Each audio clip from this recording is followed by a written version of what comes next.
Bonjour à tous et bienvenue pour l'émission Pourquoi Padrer?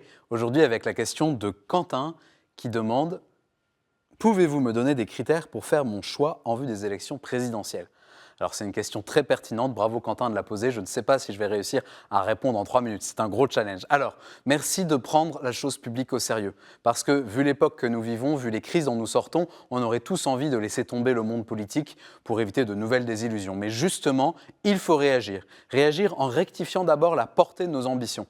Le découragement par rapport à la politique vient souvent du fait que nous attendons trop des gens que nous élisons à différents mandats. Nous estimons que nous sommes en droit d'avoir des dirigeants de grande valeur, c'est vrai, il serait bien qu'il en soit ainsi, mais nous ne vivons pas dans un monde idéal. Il faut donc se poser la question suivante, n'y a-t-il pas dans l'attente d'un homme providentiel pour nous gouverner quelque chose d'une quête un peu idolâtrique, quelque chose d'une attente un peu infantile, d'un désengagement de notre part en face de la complexité de la gestion de la cité. En fait, il n'y a eu qu'un seul homme providentiel dans toute l'histoire de l'humanité, ce fut le Verbe, quand il prit chair de notre chair et qu'il racheta tous les hommes par sa vie et par sa mort. Attendre un autre sauveur que Jésus serait une grande erreur.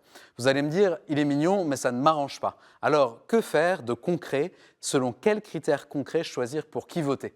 D'abord, bien se souvenir que la politique n'est pas la compromission avec le moindre mal. C'est au contraire le discernement du plus grand bien possible dans la situation où l'on se trouve.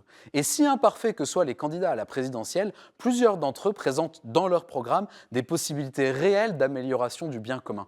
On ne choisit pas un moindre mal, on cherche le plus grand bien possible.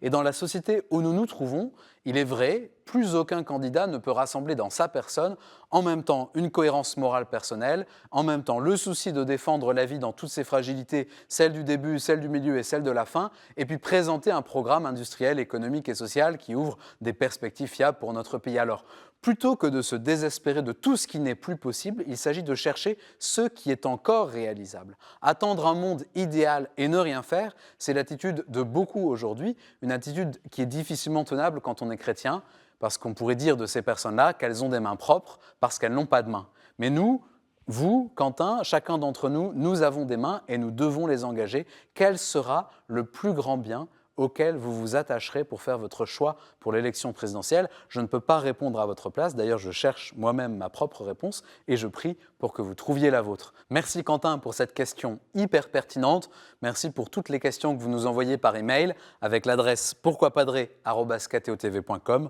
ou bien sur les réseaux sociaux et vous retrouverez cette vidéo et toutes nos vidéos sur le site internet ktotv.com. Bonne journée à tous et à bientôt.